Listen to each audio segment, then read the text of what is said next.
Praise the lord. ప్రభు అయిన యేసుక్రీస్తు నామములో మీ అందరికీ హోసన్నా మినిస్ట్రీస్ తరపున హృదయపూర్వకమైన వందనాలు తెలియపరుస్తున్నాను. ఈ దినం విశేషమైన కృప నా దేవుడు సమృద్ధిగా మీకు అనుగ్రహించుగాక. పురిల పరిశుద్ధ గ్రంథంలో నుంచి ప్రకటన గ్రంథం 1వ అధ్యాయం 8వ వాక్యాన్ని నేను చదువుతున్నాను, జాగ్రత్తగా ఆలకించండి. అల్ఫాయు ఒమేగయు నేనే, వర్తమాన భూత భవిష్యత్ కాలములలో ఉండువాడను నేనే అని సర్వాధికారియు దేవుడు నగు ప్రభువు సెలవిచ్చుచున్నాడు. ఈ వాక్యంలో మనం గమనించవలసింది సర్వాధికారి అయిన ప్రభువు సెలవిచ్చుచున్నాడు అనే మాట మనం ధ్యానించినప్పుడు మన దేవుడు సర్వాధికారము కలిగిన దేవుడు అనేది స్పష్టమవుతుంది. ఎందుకంటే మన దేవునిని గూర్చిన వివరాలు అవగాహన మనకు లేనప్పుడు మన అడుగులు తడబడుతాయండి, మన దృష్టి మారుతుందండి, మన విశ్వాసం సన్నగిల్లిపోతుంది. నిరీక్షించవలసిన వాటిని నిరీక్షించలేము, విశ్వసించవలసిన వాటిని విశ్వసించలేము, పొందుకొనవలసిన దీవెన కూడా అందుకోలేము. ఎందుకంటే మన దేవుడు ఎవరో మనకు తెలియదు కదా. ఆయనను మనం తెలుసుకుని వారమైతే, ఆయనను ఎరిగిన వారమే అయితే మనము ఆయనను పూర్ణంగా విశ్వసించడానికి దోహదపడుతుంది. కనుక ప్రప్రథంగా మన ప్రభువు ఎవరు అనేది, ఆయన ఎంత శక్తి కలిగిన వాడు అనేది, ఆయనలో ఎంత సామర్థ్యత ఉన్నది అనేది మనం స్పష్టంగా తెలుసుకోవలసిన అవసరం ఎంతైనా కూడా ఉంది. ఈ వాక్యంలో మన ప్రభువు సర్వాధికారి. కొన్ని శాఖలకి కొంతమంది అధికారులు ఉంటారు, వారు ఆ శాఖలకు మాత్రమే అధికారం కలిగిన వాళ్ళు. నీటిపారుదల శాఖ, అలాగే విద్యాశాఖ, వైద్య శాఖ, ఇలా కొన్ని విభాగించబడిన శాఖలు ఉంటాయి. ఆ శాఖకు సంబంధించిన వ్యక్తులు దానికి మాత్రమే పరిమితం. కానీ మన ప్రభువు సర్వాధికారి, సర్వము మీద అధికారి. మీరు పరిశుద్ధ గ్రంథంలో మత్తయి సువార్త 8వ అధ్యాయం 26వ వాక్యం చదివినప్పుడు, అందుకు ఆయన అల్ప విశ్వాసులారా ఎందుకు భయపడుచున్నారని వారితో చెప్పి లేచి గాలిని సముద్రమును గద్దింపగా మిక్కిలి నిమ్మళమాయను. ఈ వాక్యంలో మనం ఏం గమనిస్తాము? ఈ సృష్టి మీద ఆయనకు అధికారం ఉన్నది. ఎందుకంటే ఆ నావలో ఉన్న వాళ్ళందరూ అలజడి పాలైపోయారు. బ్రతుకు మీద ఆశలు అంతరించిపోతున్నాయి, అల్లాడిపోతూ తల్లడిల్లిపోతూ ఇక మనకు దారి లేదు బ్రతకడానికి అని వాళ్ళు కృంగిపోతున్నప్పుడు ప్రభువు లేచి గాలిని సముద్రాన్ని గద్దించాడంట. కొన్ని సందర్భాలలో చూడండి, ఇలాంటి విపత్తులు ఏర్పడ్డప్పుడు ప్రభుత్వం కొన్ని అనౌన్స్మెంట్స్ చేస్తుంది. పల్లపు ప్రాంతంలో ఉన్న వాళ్ళందరూ మెరక ప్రాంతాలకు వెళ్ళండి అని ప్రజల్ని అప్రమత్తం చేస్తారు. అంతేగాని గాలిని వానని లేక వరదల్ని ఆపగలరండి? ఆపే శక్తి ఎవరికి కూడా లేదు.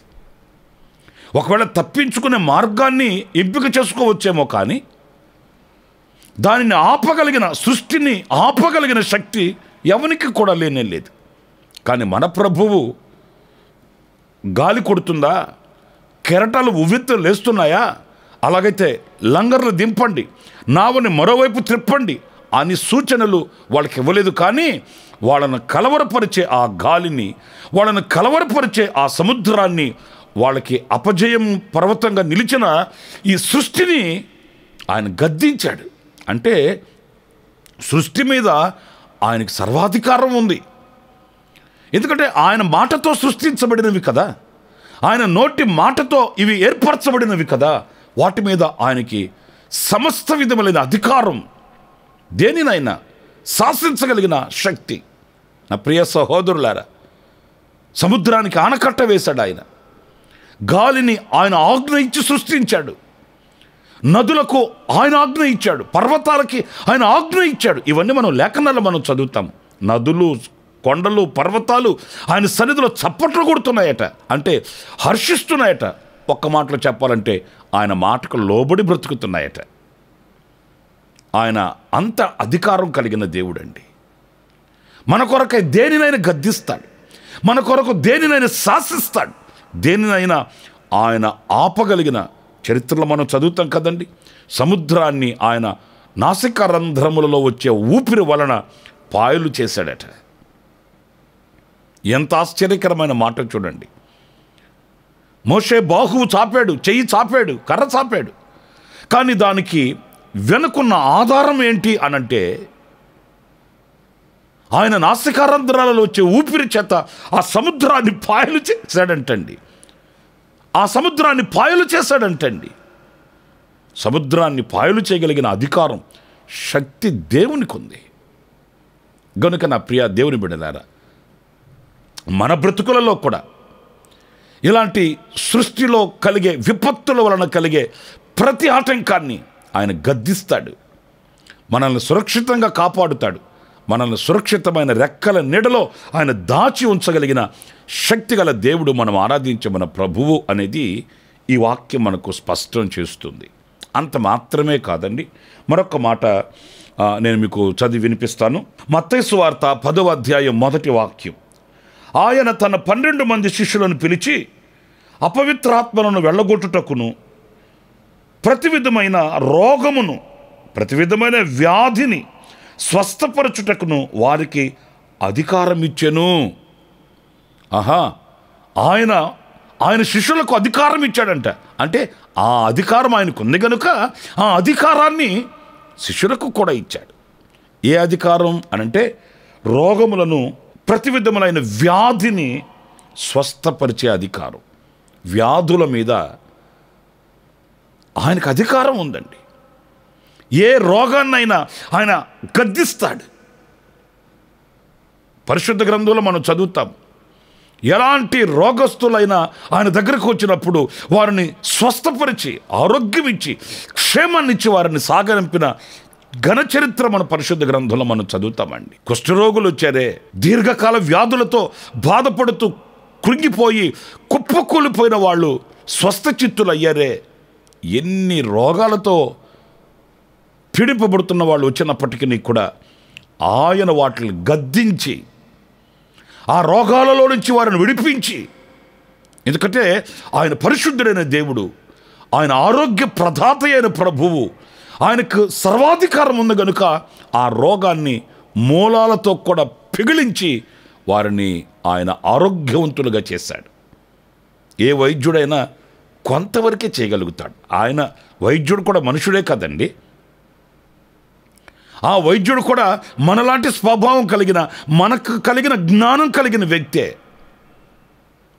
కానీ నరునికి నిర్మాణాన్ని కలుగు చేసిన సర్వశక్తి కలిగిన దేవుడు నరుడు వంటి వాడు కాదు. ఆయన దేవుడు.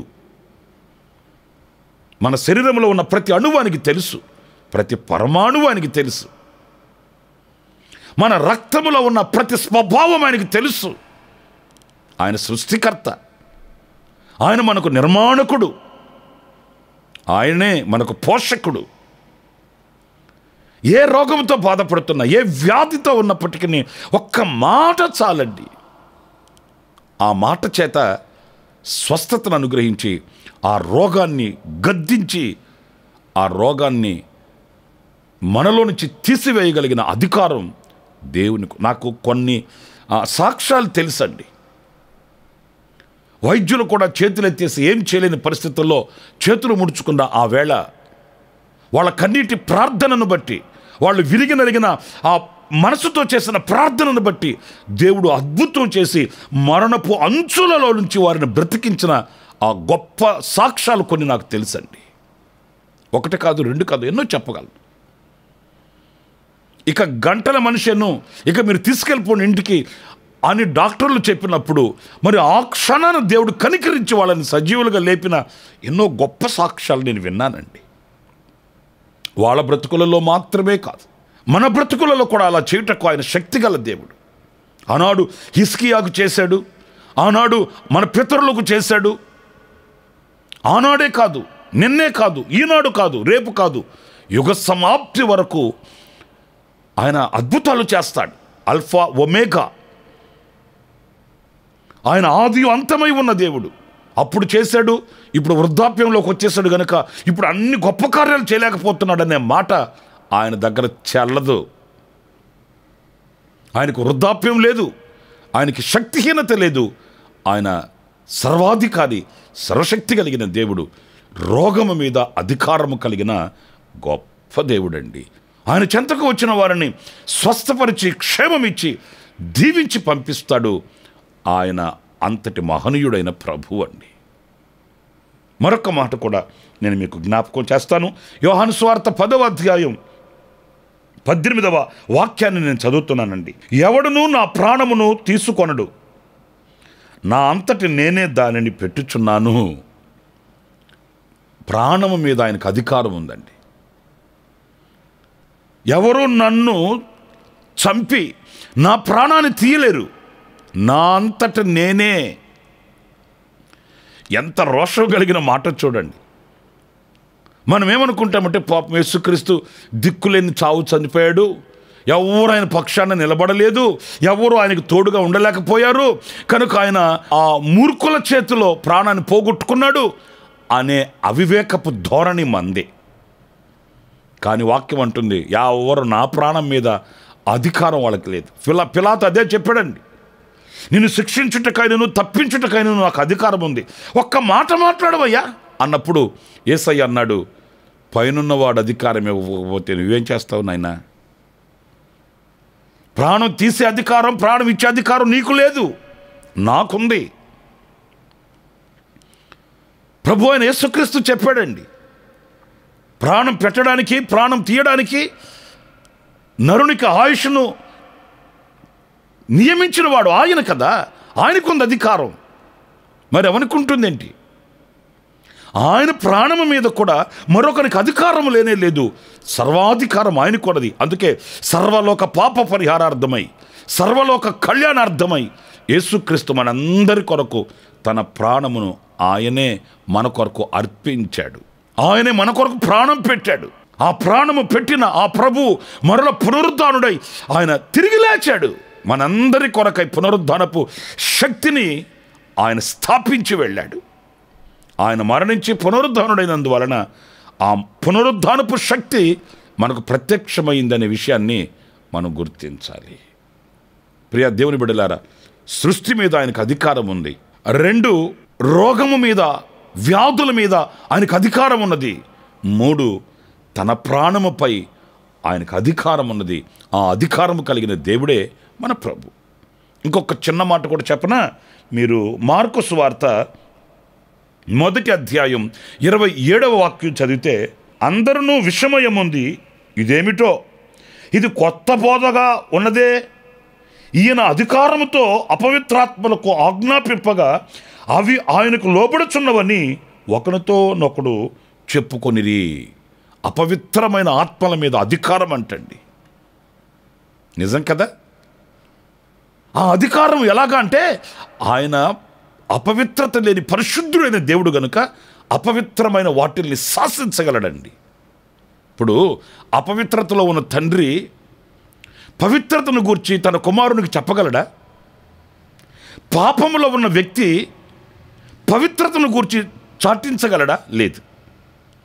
ఆయనలో మచ్చ, మడత, డాగు, కళంకం లేదు గనుక, ఆయన సంపూర్ణుడు, పరిశుద్ధుడైన దేవుడు గనుక ఎవరూ సమీపించలేని ఆ ఉన్నతమైన స్థానమందు ఆయన మహిమలో వసించుచున్న గొప్ప దేవుడు గనుక అపవిత్రమైన ఆత్మల్ని ఆయన గద్దిస్తాడు, వాటిని వెళ్ళగొడతాడు, వాటిని శాసిస్తాడు. గెరాసేలు ప్రాంతానికి వెళ్ళినప్పుడు అక్కడ కొన్ని అపవిత్రమైన ఆత్మలు ఒక అతనిని పట్టి పీడిస్తున్నాయి. యేసుక్రీస్తు ఆ ప్రాంతానికి వెళ్ళగానే ఆ సేన, ఆ సమూహంగా ఉన్న ఆ అపవిత్రమైన ఆత్మలు యేసు ప్రభుని చూచి అంటాయి, సర్వాధికారి, సర్వోన్నతుడా, మాతో మీకేం పనయ్యా,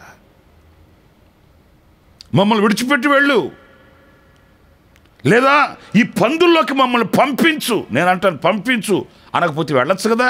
ఆయన ఎదుట ఏ అపవిత్రమైన ఆత్మ నిలబడలేదండి, ఏ దయ్యపు శక్తి నిలబడలేదండి. వాటి మీద ఆయనకి సర్వాధికారము కలిగిన వాడు గనుక, వాటి మీద ఆయనకి సర్వాధికారము ఉన్నది గనుక వాటిని శాసిస్తాడు, వెళ్ళగొడతాడు, పవిత్రతను స్థాపిస్తాడు.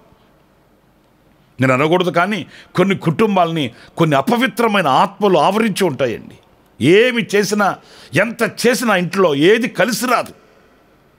కష్టపడుతుంటారు, నష్టపోతుంటారు, శ్రమ పడుతుంటారు, రెక్కల ముక్కలు చేస్తుంటారు, ఏమీ మిగలదు. తింటుంటారు, వంట పట్టదు, పడుకుంటారు, నిద్ర పట్టదు. ఏదో ఒక కలవరం ఆ కుటుంబాన్ని పట్టి పిప్పి చేస్తుంటుంది. వీళ్ళు కూడా దానిని గట్టెక్కాలని ఎన్నెన్నో చేస్తుంటారు. కానీ యేసుక్రీస్తు మూలాన మాత్రమే విజయం కలుగుతుందండి. యేసుక్రీస్తు మూలాన మాత్రమే ఆ క్షేమస్థితికి చేరుకోగలము అనే విషయాన్ని మనం మర్చిపోకూడదండి. ఆయన సర్వాధికారి అయిన ప్రభు. ఆ సర్వాధికారి అయిన ప్రభు మీ బ్రతుకులలో కూడా ఆయన సర్వాధికారిగా నిలిచి మిమ్మల్ని ఆ రీతిగా దీవెనకరమైన మార్గాలలో నడిపించునుగాక. ఆమేన్. తలలు వంచండి, చిన్న ప్రార్థన చేసుకుందాం. సత్యస్వరూపియగు ప్రభువా, మీకు వందనాలు. మీరు ఆదియు అంతము, అల్ఫా ఒమేగా, మొదటివాడును కడపటివాడును మీరై ఉన్నారు స్వామి. మీరు సర్వాధికారి అయిన ప్రభువు, సృష్టిని శాసించగలిగిన దేవుడవు, రోగాన్ని శాసించగలిగిన దేవుడవు, ప్రాణాన్ని నిలబెట్టగలిగిన లేకపోతే ప్రాణం మీద సర్వాధికారము కలిగిన దేవుడవు, అపవిత్రమైన ఆత్మల మీద అధికారము కలిగిన దేవుడవు. అందుకు నీకు స్తోత్రాలు. మా బ్రతుకులలో కూడా మీరు ఆ రీతిగా సర్వాధికారిగా ప్రత్యక్షమై మమ్మల్ని చేపట్టి నడిపించమని ఈ మాటలు విన్న ప్రతి ఒక్కొక్కరిని పేరు పేరు వంతున మీ చేతులు సమర్పిస్తున్నాను. వారి కుటుంబాలని వెలిగించండి, కుటుంబాలని దీవించండి, ఆశీర్వదించండి. ఏదైనా బలహీనతలతో రోగాలతో ఉంటే ఈ క్షణమే ప్రభు మీ గాయపరచబడిన హస్తం చాపి మీ శక్తి కలిగిన వాక్కు పంపి మీ బిడ్డలను స్వస్థపరిచి ఆరోగ్యాన్ని అనుగురించి దీవించమని శక్తి కలిగిన బాహుకి మీ బిడ్డలను అప్పగిస్తూ యేసు నామములో ప్రార్థించి వేడుకొనుచున్నాను తండ్రి. ఆమేన్. ఆమేన్. ప్రభు మిమ్మల్ని దీవించి ఆశీర్వదించునుగాక. ఈ దినమంతా విశేషమైన కృప నా దేవుడు సమృద్ధిగా మీకు అనుగ్రహించుగాక. ఆమేన్. ప్రతి దినము ఈ అనుదిన కృపాను సందేశాల కొరకు, ఇంకా మరిన్ని ఆత్మ సంబంధమైన సందేశాల కొరకు ఈ మా యూట్యూబ్ ఛానల్ ని సబ్స్క్రైబ్ చేసుకోండి. Pastor Ramesh, Kosanna ministries.